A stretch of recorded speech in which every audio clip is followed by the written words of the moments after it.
Assalamualaikum warahmatullahi wabarakatuh. Sahabat beriman yang dirahmati Allah Subhanahu wa Ta'ala, di balik kemuliaan Al-Quran terdapat begitu banyak rahasia yang tersembunyi di setiap kalimatnya. Al-Quran menyampaikan kisah-kisah dari berbagai tokoh yang bisa menjadi sumber hikmah dan juga pelajaran. Namun tahukah sahabat bahwa di dalam Al-Quran terdapat kisah tentang sosok tokoh misterius, sosok yang namanya tidak disebutkan secara langsung di dalam Al-Quran. Dan siapakah mereka? Meskipun tidak disebutkan secara langsung, sosok misterius ini memiliki kisah yang menarik untuk kita bahas. Kisah mereka begitu luar biasa hingga diabadikan di dalam kitab suci Al-Quran. Banyak para peneliti dan juga pecinta Al-Quran yang tertarik dan juga menggali lebih dalam tentang jati diri sosok misterius tersebut. Siapakah saja mereka? Mengapa Allah Ta'ala memilih untuk tidak menyebutkan nama mereka? Kenapa kisah mereka begitu penting? Apa yang telah mereka lakukan dalam hidupnya? Mari kita mulai perjalanan kita untuk mengungkap sosok misterius dalam Al-Quran yang jarang kita ketahui. Siapakah sosok di dalam gua yang disebutkan dalam Al-Quran surat Al-Kahfi? Pernahkah kalian penasaran dengan siapa nama-nama mereka? Karena Al-Quran tidak menyebutkan langsung nama-nama mereka, maka dari itu mari kita simak bersama. Sebelum itu kita harus tahu terlebih dahulu siapa Ashabul Kahfi itu. Ashabul Kahfi adalah sekelompok pemuda yang hidup di masa lalu, jauh sebelum zaman Nabi Muhammad SAW. Kisahnya diabadikan di dalam Al-Quran surat Al-Kahfi ayat 9-26. Mereka hidup di bawah pemerintahan seorang raja yang sangat kejam dan zalim, yang dikenal dengan nama Raja Dqyanus. Raja ini memaksa rakyatnya untuk menyembah berhala dan meninggalkan keimanan kepada Allah Subhanahu wa Ta'ala. Kenapa mereka harus masuk ke dalam gua? Para pemuda ini adalah orang-orang yang beriman kepada Allah dan menolak untuk menyembah berhala. Karena keteguhan iman mereka dikejar oleh tentara raja. Untuk menyelamatkan diri dan juga menjaga keimanan mereka, para pemuda ini memutuskan untuk bersembunyi di dalam sebuah gua. Di dalam gua, mereka berdoa kepada Allah agar diberikan rahmat dan juga petunjuk. Allah Subhanahu wa Ta'ala mengabulkan doa mereka dengan cara yang sangat luar biasa. Allah menidurkan mereka selama 309 tahun. Bayangkan sahabat, mereka tertidur selama itu tanpa makan, minum, atau bergerak sedikit pun. Setelah ratusan tahun, Allah membangunkan mereka. Ketika mereka bangun, mereka merasa seperti baru tidur sebentar saja. Mereka tidak menyadari bahwa waktu telah berlalu begitu lama. Salah satu dari mereka pergi ke kota untuk membeli makanan, dan di sanalah mereka menyadari bahwa dunia telah berubah total. Raja yang zalim sudah tidak ada lagi, dan orang-orang di kota sudah beriman kepada Allah Subhanahu wa Ta'ala. Menurut beberapa sumber, nama-nama pemuda tersebut adalah Maxalmena, Martinus, Castunus, Bairunus, Danimus, Yadbunus, dan Tamlika. Nama-nama ini mungkin berbeda-beda, tergantung pada sumber yang menceritakannya.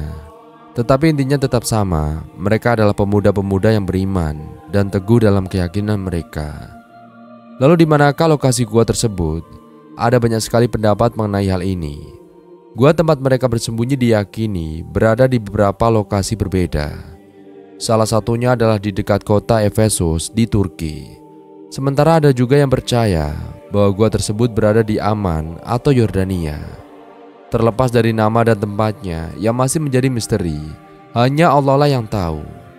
Kisah ini yang telah diabadikan di dalam Al-Quran menunjukkan betapa besar kekuasaan dan rahmat Allah kepada hamba-hambanya yang beriman. Kisah Ashabul Kahfi ini benar-benar luar biasa dan penuh dengan hikmah. Semoga kita semua bisa mengambil pelajaran dari keteguhan iman dan keberanian mereka dalam menghadapi cobaan. Siapakah sosok pemberani yang dimaksud dalam Quran surat Yasin ayat 20? Coba kita tengok ayat tersebut. Allah Subhanahu wa Ta'ala berfirman, "Dan datanglah dari ujung kota seorang laki-laki dengan bergegas. Dia berkata, 'Wahai kaumku, ikutilah utusan-utusan itu.'" Quran surat Yasin ayat 20.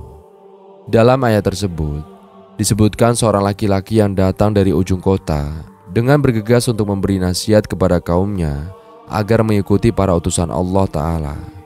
Sosok ini dikenal sebagai Habib An-Najjar. Menurut beberapa tafsir, Habib An-Najjar adalah seorang tukang kayu atau tukang tenun yang tinggal di kota Antakya yang sekarang dikenal sebagai Antakya di Turki, yaitu pada masa Nabi Isa alaihissalam. Habib An-Najjar adalah seorang yang sangat beriman dan dikenal karena kebaikan hatinya. Dia sering bersedekah, bahkan separuh dari penghasilannya selalu dia berikan kepada yang membutuhkan. Meskipun dia menderita penyakit kusta, hal ini tidak menghalanginya untuk terus berbuat baik dan juga menyebarkan kebenaran. Kisahnya dimulai ketika para utusan Nabi Isa alaihissalam datang ke kota tersebut untuk menyampaikan risalah Allah. Mereka menghadapi penolakan dan ancaman dari penduduk setempat. Menurut Ibnu Katsir yang mengutip dari Ibnu Ishaq, ketiga utusan Nabi Isa tersebut bernama Sodik, Saduk, dan Salum. Dalam riwayat lain, utusan tersebut bernama Sam'un, Yohana, dan Bolus. Mereka mendatangi seorang raja di sebuah negeri bernama Antakya yang sekarang dikenal sebagai wilayah Turki. Mereka adalah para dai yang diutus oleh Nabi Isa untuk berdakwah kepada warga Antakya agar menyembah Allah Subhanahu wa taala dan tidak menyekutukannya. Warga Antakya saat itu dipimpin oleh seorang raja bernama Antiochos yang menyembah patung. Alih-alih menyambut seruan dakwah, mereka malah mengancam utusan-utusan Allah tersebut. Habib An-Najjar yang sudah menerima dakwah dari para utusan tersebut segera datang dari ujung kota untuk membela mereka. Ia dengan berani menyeru kaumnya agar mengikuti para utusan yang tidak meminta imbalan apapun dan hanya menginginkan kebaikan bagi mereka. Habib An-Najjar berkata kepada kaumnya yang diabadikan di dalam Al-Quran. Allah Subhanahu wa taala berfirman, pria itu berkata, "Hai kaumku, ikutilah utusan-utusan itu. Ikutilah orang yang tidak meminta balasan kepadamu, dan mereka adalah orang-orang yang mendapat petunjuk." Quran Surat Yasin ayat 20-21. Dia menegaskan bahwa para utusan tersebut adalah orang-orang yang mendapat petunjuk dari Allah dan tidak meminta imbalan apapun dari dakwah mereka. Sayangnya keberanian dan ketulusan Habib An-Najjar tidak diterima oleh kaumnya. Mereka malah membunuhnya karena membela para utusan Allah Ta'ala. Namun dalam kematiannya, Habib An-Najjar mendapatkan kemuliaan dari Allah Ta'ala, dan kisahnya diabadikan dalam Al-Quran sebagai contoh keberanian dan keimanan yang luar biasa. Jadi Habib An-Najjar adalah sosok pemberani yang disebut dalam Al-Quran Surat Yasin ayat 20. Dia adalah contoh nyata bagaimana iman dan keberanian bisa berdiri teguh meskipun menghadapi ancaman dan juga bahaya. Semoga kisahnya bisa menjadi inspirasi bagi kita semua untuk selalu berani dalam membela kebenaran dan juga berbuat baik. Sahabat yang beriman, siapakah sosok dalam Al-Quran Surat Al-Baqarah ayat 259? Dalam ayat tersebut, ada cerita menarik tentang seorang pria yang melewati sebuah negeri yang sudah hancur lebur. Dia penasaran dengan proses kehidupan dan kemudian dimatikan oleh Allah Subhanahu wa taala selama 100 tahun sebelum akhirnya dihidupkan kembali. Dan mari kita lihat penggalan ayat tersebut. Allah Subhanahu wa taala berfirman, lalu Allah mematikannya selama 100 tahun, kemudian membangkitkannya kembali. Quran Surat Al-Baqarah ayat 259. Jadi sahabat, siapakah sosok yang dimatikan selama 100 tahun tersebut? Seperti apakah kisahnya? Suatu hari, ada seorang pria yang berjalan melewati sebuah negeri yang sudah hancur lebur. Negeri itu benar-benar porak-poranda. Tidak ada tanda-tanda kehidupan sama sekali. Pria ini pun bertanya-tanya dalam hatinya, bagaimana caranya Allah bisa menghidupkan kembali negeri ini setelah hancur seperti ini. Disinilah keajaiban terjadi. Allah Subhanahu wa taala menunjukkan kekuasaannya kepada pria tersebut. Allah mematikan pria itu selama 100 tahun. Dan setelah 100 tahun berlalu, Allah menghidupkan kembali pria tersebut. Ketika pria itu bangun, dia merasa seperti baru tidur sehari atau setengah hari saja. Dan Allah Subhanahu wa taala berfirman, dia atau Allah bertanya, "Berapa lama engkau tinggal di sini?" Lalu ia menjawab, "Aku tinggal di sini sehari atau setengah hari." Quran Surat Al-Baqarah ayat 259. Kemudian Allah Subhanahu wa taala menjelaskan kepada pria itu bahwa ia telah tinggal selama 100 tahun. Allah Subhanahu wa taala berfirman, "Sebenarnya engkau telah tinggal selama 100 tahun. Lihatlah makanan dan minumanmu yang belum berubah, tetapi lihatlah keledaimu yang telah menjadi tulang belulang. Kami akan menjadikanmu sebagai tanda kekuasaan kami bagi manusia. Lihatlah tulang belulang keledai itu, bagaimana kami menyusunnya kembali. Kemudian kami membalutnya dengan daging, sehingga hidup kembali. Ketika semuanya telah nyata baginya, dia pun berkata, Aku mengetahui bahwa Allah Maha Kuasa atas segala sesuatu. Quran Surat Al-Baqarah ayat 259. Sosok pria itu pun melihat keledainya yang sudah menjadi tulang belulang di depan matanya. Tulang-tulang itu mulai tersusun kembali, lalu dibalut dengan daging dan juga kulit, hingga akhirnya keledai itu hidup kembali. Pria tersebut sangat takjub dan juga berkata, Aku tahu bahwa Allah Maha Kuasa atas segala sesuatu. Sosok pria yang mengalami kejadian luar biasa tersebut, menurut Mujahid Ibnu Jabir, adalah seorang lelaki dari kalangan Bani Israel. Adapun negeri yang disebutkan dalam ayat tersebut, menurut pendapat yang terkenal, adalah Baitul Maqdis atau Palestina. Lelaki tersebut melewati negeri itu setelah dihancurkan oleh Raja Butanasar. Menurut Wahab bin Munabi, memiliki pandangan yang sedikit berbeda. Yang dimaksud adalah Nabi Khidir, namun pandangan ini kurang populer. Dan menurut Ibnu Abbas radhiyallahu an, Al-Hasan dan juga Qatadah, orang yang dimaksud dalam ayat ini adalah Nabi Uzair atau Ezra. Sama halnya dengan tafsir Ibnu Katsir yang juga menyebutkan bahwa sosok yang dimaksud di dalam ayat ini adalah Nabi Uzair. Beliau adalah seorang nabi yang hidup di masa setelah kehancuran Baitul Maqdis. Kisah ini menunjukkan kekuasaan Allah dalam menghidupkan yang mati dan memberikan pelajaran tentang keimanan serta kekuasaan Allah yang tak terbatas. Ini adalah pendapat yang paling populer. Kisah ini penting karena mengajarkan kita tentang keimanan kepada kekuasaan Allah Ta'ala. Bayangkan saja sahabat, makanan dan minuman yang dibawa oleh orang ini tetap utuh selama 100 tahun, sementara keledainya berubah menjadi tulang belulang. Ini menunjukkan bahwa Allah Ta'ala bisa melakukan apa saja, termasuk menghidupkan kembali yang sudah mati. Kisah ini juga mengingatkan kita untuk selalu percaya pada kekuasaan Allah Subhanahu wa Ta'ala, meskipun kadang kita tidak bisa melihat atau memahami caranya. Dan siapakah sosok di dalam Al-Quran surat An-Naml ayat 40? Dalam ayat tersebut ada cerita menarik tentang Nabi Sulaiman alaihissalam dan singgasana Ratu Balqis. Yang membuat kita penasaran adalah ada sosok misterius yang membantu Nabi Sulaiman untuk memindahkan singgasana Ratu Balqis dengan sekejap mata. Padahal istana Nabi Sulaiman dengan singgasana Ratu Balqis sangatlah jauh. Tapi siapa sangka, hanya dengan sekejap mata saja, sosok tersebut mampu memindahkan singgasana Ratu Balqis. Lalu siapakah sahabat, sosok lelaki tersebut yang memindahkan singgasana Ratu Balqis dalam sekejap? Allah Subhanahu wa Ta'ala berfirman, Berkatalah seorang yang mempunyai ilmu dari Alkitab, Aku akan membawa singgasana itu kepadamu sebelum matamu berkedip. Maka tatkala Sulaiman melihat singgasana itu terletak di hadapannya, dan ia pun berkata, Ini termasuk karunia Tuhanku untuk mencoba aku. Apakah aku bersyukur atau mengingkari akan nikmatnya? Dan barang siapa yang bersyukur, maka sesungguhnya dia bersyukur untuk kebaikan dirinya sendiri. Dan barang siapa yang ingkar, maka sesungguhnya Tuhanku Maha Kaya lagi Maha Mulia. Quran Surat An-Naml ayat 40. Dan sahabat semua, siapa sebenarnya orang yang disebut seorang yang punya ilmu dari Alkitab? Dan menurut beberapa tafsir, sosok ini adalah Asy bin Barqiyah. Dia adalah juru tulis Nabi Sulaiman yang dikenal sangat jujur dan memiliki pengetahuan tentang Ismul Al-Azam atau nama Allah yang agung. Dengan menyebut nama ini, doanya langsung dikabulkan oleh Allah Subhanahu wa Ta'ala.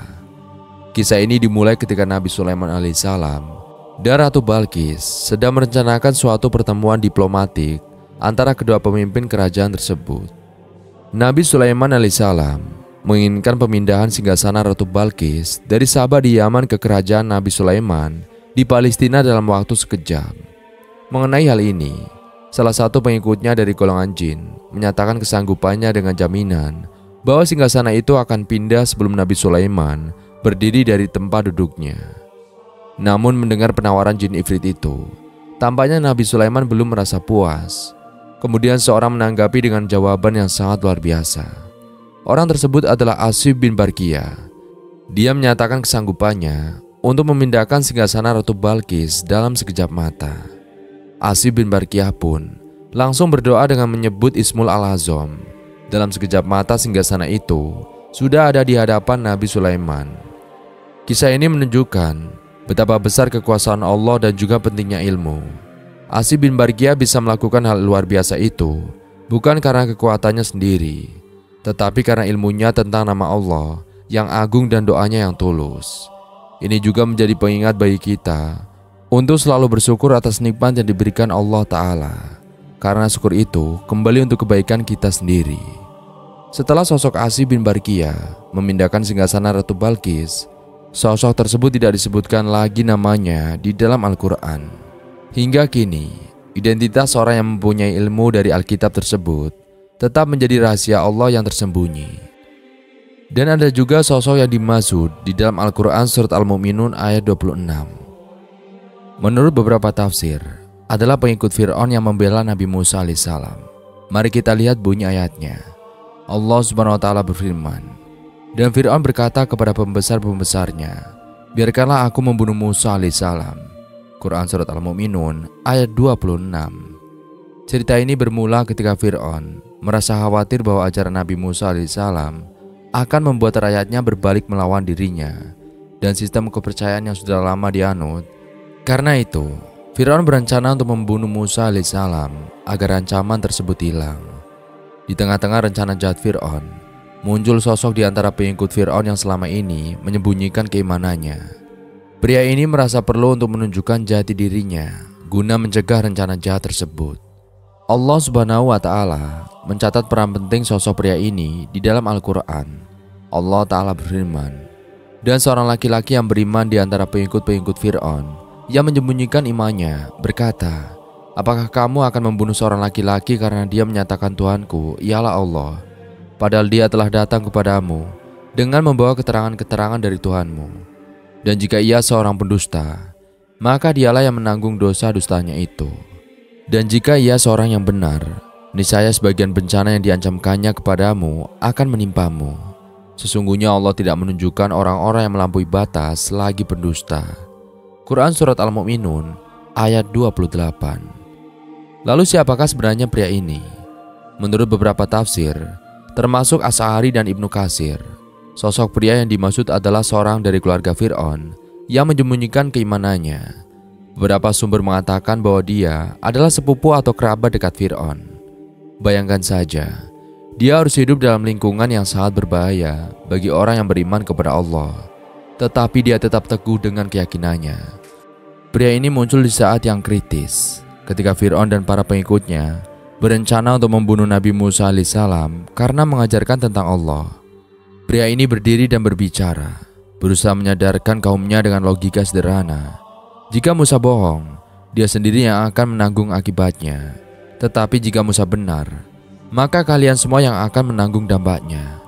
Ini menunjukkan betapa beraninya pria ini. Dia tidak hanya mempertaruhkan nyawanya dengan berbicara di depan Fir'aun, tetapi juga menunjukkan kecerdasan dan juga kebijaksanaannya. Dia menggunakan argumen yang sangat masuk akal untuk mencoba menyelamatkan Nabi Musa alaihissalam dan kaumnya dari kehancuran. Dan dalam konteks ini, pria ini bisa dianggap sebagai pahlawan yang tidak dikenal. Dia tidak mencari ketenaran atau pengakuan, tetapi dia melakukan apa yang dia yakini benar. Ini adalah contoh luar biasa tentang bagaimana seseorang bisa tetap teguh dalam iman, meskipun berada di lingkungan yang sangat tidak bersahabat. Jadi sosok misterius dalam Al-Quran surat Al-Mu'minun ayat 28 ini adalah contoh keberanian, kebijaksanaan, dan juga keteguhan iman. Dia mengajarkan kita bahwa kadang-kadang orang yang paling berani adalah mereka yang berani berdiri untuk kebenaran meskipun harus menyembunyikan identitas mereka. Dan sekian video kali ini, kurang lebihnya kami mohon dimaafkan. Semoga bermanfaat. Wassalamualaikum warahmatullahi wabarakatuh.